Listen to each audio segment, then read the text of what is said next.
mon plus gros secret. C'est probablement la raison pourquoi certains profs qui donnent des cours de qualité d'un point de vue extérieur assez normal, assez moyenne, pourquoi certains profs qui ont l'air de ne pas vraiment préparer leurs cours ou de ne pas avoir une connaissance de la langue qu'ils enseignent très approfondie, arrivent non seulement à faire payer très cher, parce que c'est des cours de qualité d'une autre façon, et on va voir ça tout de suite, et aussi arrivent à retenir, à garder leurs étudiants aussi longtemps sur la durée.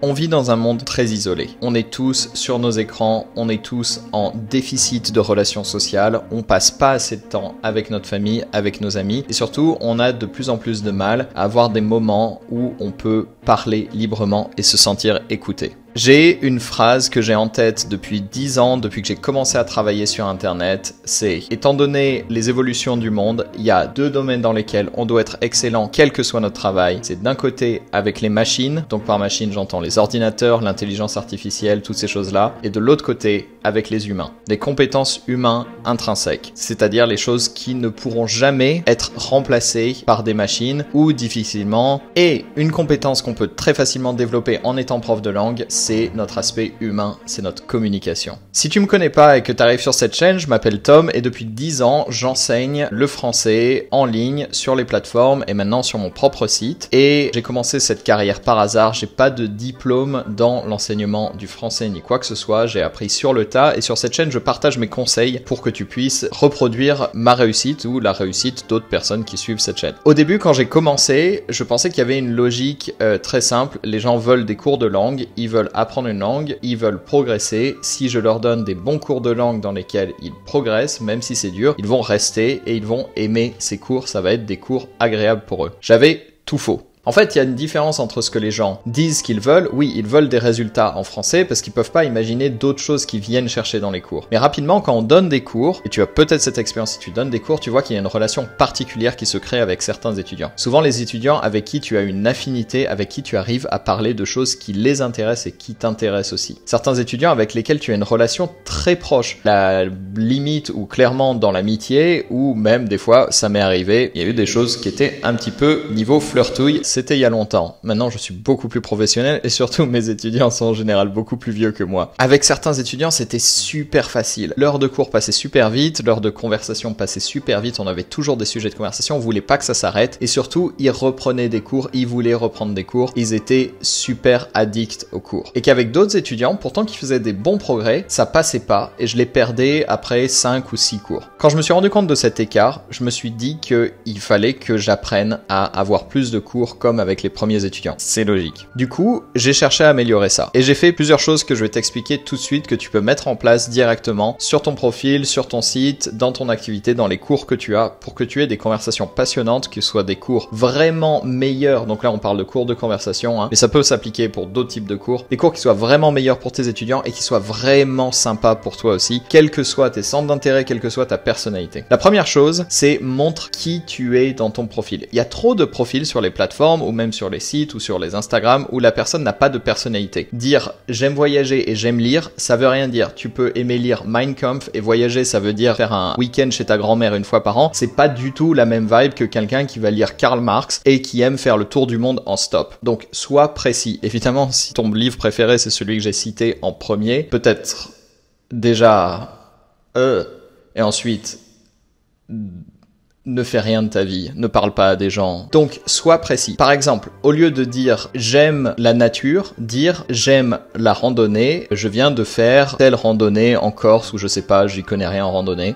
J'aime faire du sport, mais quel sport tu aimes ?» Si tu aimes faire du crossfit, si tu aimes faire du badminton, c'est pas pareil, c'est pas les mêmes personnes. Parce que si tu aimes faire du crossfit, tous les gens qui apprennent ta langue et qui aiment le crossfit vont être très contents de prendre des cours avec toi parce que c'est une communauté avec un centre d'intérêt très fort. Donc, montre qui tu es dans ton profil et tu vas peut-être te dire ouais mais je vais perdre tous les gens qui sont pas intéressés par ça. C'est parfait, tu peux pas avoir 1000 étudiants. Il y a une ligne d'intérêt. Imagine ça comme ça, il y a une ligne d'intérêt et pour la plupart des étudiants, si tu passes en dessous de sa ligne, ils prennent pas de cours. Donc pour la plupart des étudiants, tu vois, ton profil va pas être assez intéressant pour qu'ils se disent je vais prendre des cours. Donc de toute façon, tu perds la plupart de tes étudiants en étant trop lisse, en disant j'aime lire, j'aime faire du sport, j'aime les animaux, c'est trop lisse. Par contre, si tu es plus polarisant, tu vas certes perdre des étudiants, mais de toute façon, tu les aurais perdus perdu même en étant neutre. Faire des étudiants par exemple en disant bon on va prendre un truc vraiment neutre, j'adore les chiens, les gens détestent les chiens, ils vont pas prendre de cours avec toi, bon c'est très improbable, mais en disant j'adore les chiens, tous les gens qui adorent les chiens vont prendre des cours avec toi. Les chiens ça marche pas trop, mais en imaginant d'autres choses, par exemple en citant certains livres, en montrant quelques façons de tourner tes phrases ou des choses comme ça, on peut deviner quel est ton univers. Moi je vois des profs par exemple qui vont parler de trucs un peu ésotériques, qui vont mentionner des trucs de dev perso qui moi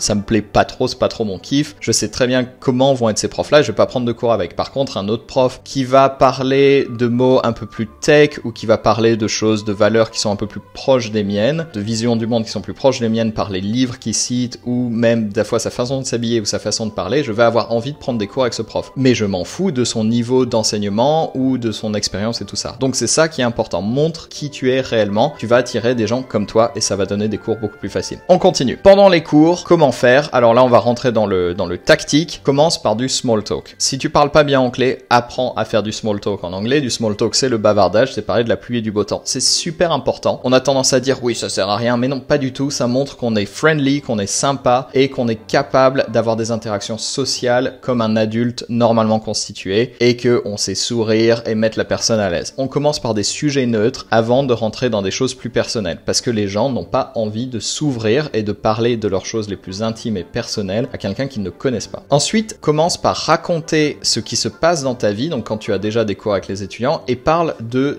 détails intéressants qui pourraient amener une conversation. Moi, personnellement, j'ai des étudiants avec qui j'ai partagé des trucs super perso dans ma vie. Ça marchait très bien parce que j'avais confiance avec eux, je savais qu'on pouvait parler de ça, je savais que j'allais pas les mettre mal à l'aise en parlant de ça. Avec certains autres étudiants, c'est sympa de parler juste de dire un truc débile. Par exemple, alors ce matin, j'ai débarrassé le lave-vaisselle, il est cassé, mais c'est pas grave parce que j'ai un super proprio et je sais que demain, il va me remplacer le lave-vaisselle. C'est super bien, c'est un truc complètement random, mais plus on rajoute de détails dans le chose, il va dire ah bah oui, mais moi aussi, j'ai arrêté d'acheter des lave-vaisselle parce que j'en ai marre. Je pense que c'est mieux de faire la vaisselle à la main. Je ne sais pas du tout dans quoi je pars, mais imaginons ça amène une conversation. Les sujets qui marchent bien, c'est dire hier j'ai regardé tel film ou telle série. Les films, les séries, ça marche bien, c'est une culture partagée, que ce soit dans ta langue maternelle ou dans la langue maternelle de l'étudiant, ça marche bien. Tu peux aussi parler d'une activité que tu fais, donc essayer de la glisser dans le truc. Par exemple, moi j'ai un truc, encore une fois, polarisant par rapport aux étudiants, mais quand ça accroche, c'est un super sujet de conversation interminable. Donc je suis une alimentation végétalienne, donc vegan, et donc c'est un truc où la plupart de mes étudiants ils s'en foutent.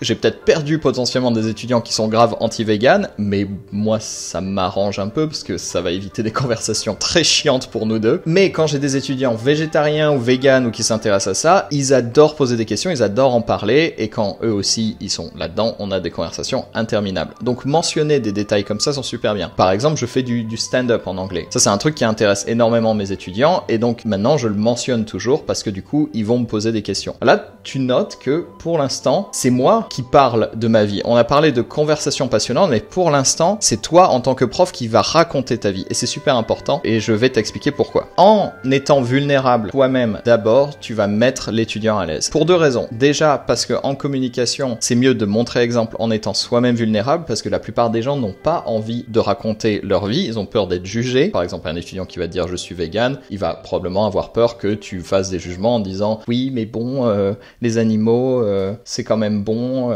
alors que si toi tu commences, tu es vulnérable, tu es la personne qui peut recevoir des jugements ou des critiques, mais bon, tu devrais t'en sortir. Donc ça c'est la première raison, c'est un truc de communication de base. La deuxième raison, c'est qu'on est dans un cours de langue et que la production orale est non seulement difficile, mais en plus un peu laborieuse. Donc nous, ce qu'on veut faire, c'est être encore meilleur que les personnes qui sont bonnes en conversation normale dans leur langue maternelle, parce qu'on doit faire parler la personne en face de nous dans une langue dans laquelle cette personne n'est pas à l'aise. Et si on arrive à débloquer ça, si on arrive à faire parler la personne en face et qu'elle en peut plus, qu'elle a envie de raconter les trucs et qu'elle arrête pas de switcher en anglais parce qu'elle en peut plus, il faut qu'elle dise les mots et qu'elle cherche sur Google Traduction en même temps pour trouver le vocabulaire, on a tout gagné, parce que c'est là où la conversation prend vraiment, et c'est génial. La personne en face de toi, normalement, si tu t'es ouvert, va commencer à rebondir sur des choses. Si elle rebondit pas, tu peux poser des questions ouvertes. On va commencer par des questions faciles, par des questions oui, non. Donc les questions, est-ce que en fonction du niveau de l'étudiant, par exemple, genre, est-ce que toi tu as une alimentation particulière, ou est-ce que tu as un régime particulier, ou des choses comme ça, est-ce que tu as des préférences dans ta alimentation, est-ce que tu as des allergies. Tu regardes si ça accroche ou pas, tu peux changer de sujet. Si ça accroche bien, tu peux continuer avec des questions d'information, par exemple, depuis combien de temps, ou où est-ce que, ou des choses comme ça. Donc ça c'est des questions plus neutres, tu vois, qui impliquent pas nécessairement la personne. C'est un truc un petit peu logistique où elle va répondre. C'est des questions bonnes à travailler de toute façon. Ensuite, t'as les questions de quoi ou de pourquoi. Pourquoi est-ce que, qu'est-ce que tu préfères? Là, on va rentrer dans quelque chose d'un peu plus personnel parce que du coup, il y a un choix personnel dans cette réponse. C'est-à-dire pourquoi est-ce que tu es vegan ou qu'est-ce qui te manque le plus en étant vegan. Là, c'est plus personnel. Et ensuite, on va poser une question de jugement. Donc, c'est pas, on va pas juger la personne, hein, jamais. On fait super gaffe à ça. Sauf si t'es hyper radical sur tes positions et que tu veux vraiment faire un débat sévère, mais pas une bonne façon de garder un étudiant. Et par exemple, le jugement, c'est qu'est-ce que tu penses de, ou est-ce que tu penses que ça c'est mieux, ou qu'est-ce que tu penses des gens qui font ça. On a une conversation normale et profonde comme tu l'aurais avec quelqu'un avec qui tu t'entends super bien, c'est le but. Le type de question ultime, c'est les questions de sentiment. Comment est-ce que tu te sens quand, ou qu'est-ce que ça te fait quand les gens disent ça. Par exemple, comment tu te sens quand ta famille ne comprend pas tes choix. Et là, quand on va commencer à pouvoir parler des sentiments, donc là on est dans un truc assez lourd, assez élevé, donc si tu es une personne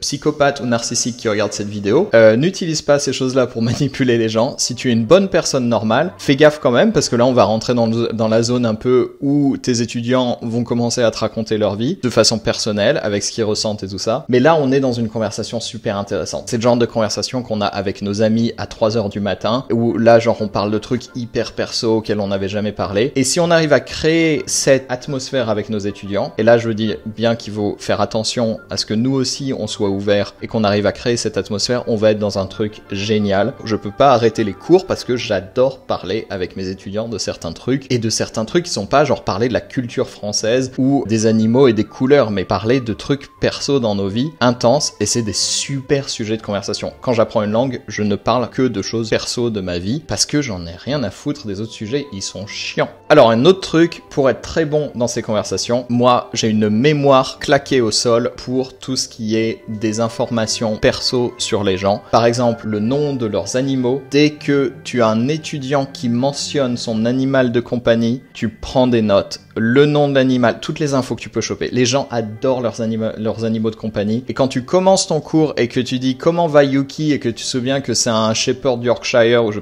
n'y connais rien en chien, et que Yuki s'est fait enlever une couille la semaine dernière parce qu'il avait, je sais pas, un problème de chien, et ben c'est super, tu gagnes des points parce que c'est un truc important pour les gens de parler de leur chien. Bon, je suis un peu sarcastique dans mon ton, mais on est tous comme ça avec les trucs qui sont importants pour nous. Note bien leurs membres de la famille et les relations dans la famille, surtout quand ils commencent à raconter, à dire un peu oui, voilà, j'ai des problèmes avec mon frère ou des choses comme ça. On n'est pas psy, hein, on n'est pas là pour donner des conseils, et si tu commences à donner des conseils, n'hésite pas à rappeler que toi t'es juste un prof de langue. On n'est pas psy, hein, c'est clair, c'est clairement établi, on n'est même pas des coachs de vie ou n'importe quoi, donc on s'en fout. On est juste là pour faire de la conversation, on est des très bons coiffeurs. C'est ça. D'ailleurs, les coiffeurs sont super bons à ça. J'ai pas vu de coiffeur pendant longtemps, depuis longtemps, comme tu t'en doutes, mais je me souviens qu'ils sont bons pour la tchatch comme ça. Voilà, donc note toutes les relations avec leur famille, toutes les infos que tu peux avoir sur eux. Fais gaffe que ce soit un document privé, que tu vas pas avoir plein de notes là-dessus qui peuvent partir dans la nature, mais pour que toi, tu te rappelles un peu de leur vie et que t'aies des sujets de conversation personnalisés pour eux. Donc là, on parle vraiment de conversations profondes avec les gens. Évidemment, il y a plein d'autres types de conversations que tu peux avoir avec les gens. Voilà, si tu fais ça, tu vas ouvrir la putain de boîte de Pandore, des conversations géniales. Faut être